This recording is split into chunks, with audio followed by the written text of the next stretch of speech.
This is the second video of engine repairs of my haul out progress report so far, part 26. This is my introduction to sailing Wilson on YouTube. I'm Captain Wannabe Ian. Yes, I do have a sailing certificate. In fact, I have two. Whether I can sail or not is another story. I own a 2013 Island Spirit catamaran, 38 foot in length, and I really love my boat. I'm sure you've heard this before, but please give me a thumbs up and subscribe to my channel and push on the notification bell. That'd help a lot. By the way, please share my videos with other people you know. I'm currently on the hard stand at Reback Island Shipyard, which is in the top middle of the photograph. Reback Island is a resort island just off the main island of Langkawi in Malaysia. Here's a Google Earth image of my boat just beside the blue dot on the hard stand. And here's a photograph of my boat just after I finished putting the copper coat on. I've still got a lot of work to do. When it comes to engines, I'm not that good, and I needed a professional mechanic from Anderson Marine Services, Robbie Anderson.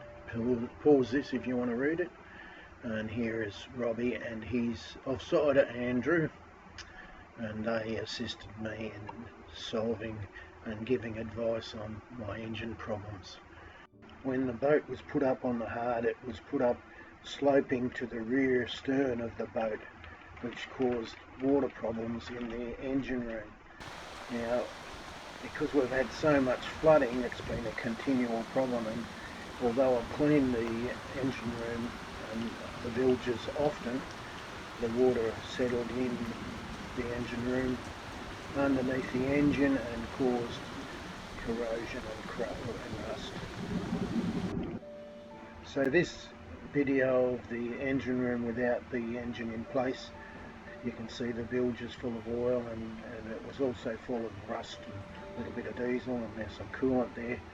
But the main problem was that water that was sitting there in underneath the engine that caused rust on both engines. You can see in this still image the rust and muck that was built up in the bell housing of the sail drive, as well as the bilge area. Here's the engine sitting on the ground, and you can see the rust of the whole engine. Andrew from Anderson's Marine Services picks up the dust, or the rust dust, just to show us how much was built up in the bottom there. And once the engine was out on the ground, we mounted it on a little table just above the concrete so it wouldn't get wet in the rain. And you can see the engine before I started cleaning it.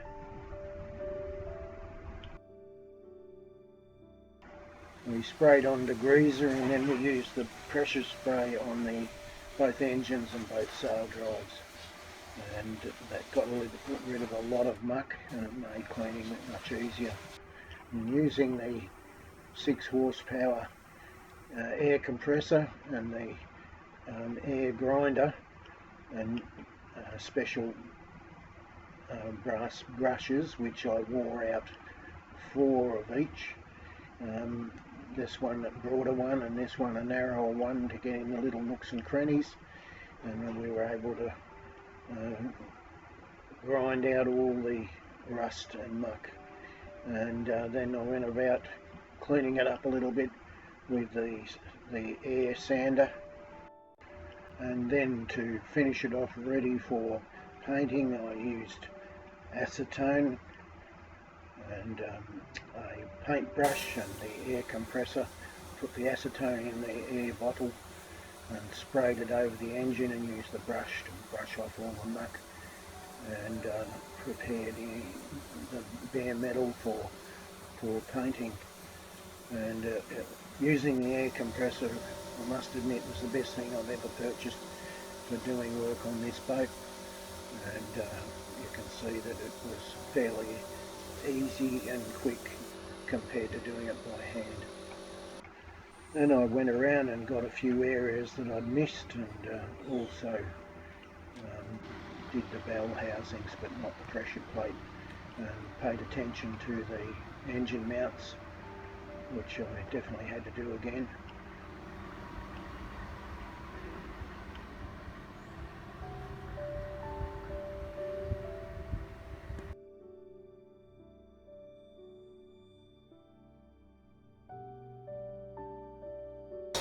And then I moved on to other parts of the engine and sail drive, and same thing, cleaned them up, and then using the air brush grinder I cleaned up each of the items on the boat. That's the bell housing, and of course I asked advice from Robbie, the mechanic from Anderson Marine Services, what I could do and what I couldn't do. And again, I wore out 4 of these brass grinder brushes.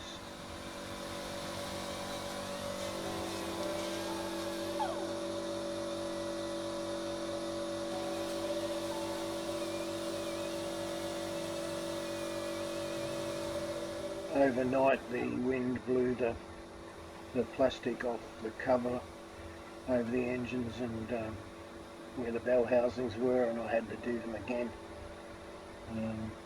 because the dampness caused surface rust. So I did the same thing, cleaned them up and wiped them off, and then used the acetone to get rid of the muck, ready for painting.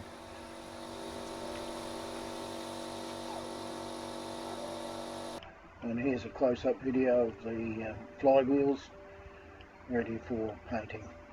Then we used some hammerite metal paint for rust. So after we ground away the rust on some of the parts, we put on a first coat of this copper hammerite paint primer.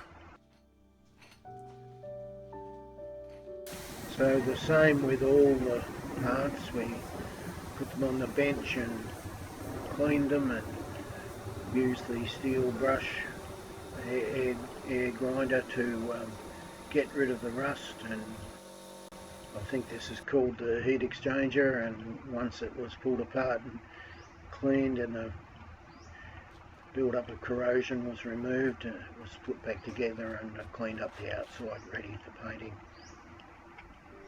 The raw water tap on the sail drive was frozen to the open position, and here's an image of the stainless steel tap that we're going to replace it with. Also cleaned and removed the rust and muck and corrosion from the top of the sail drive assembly.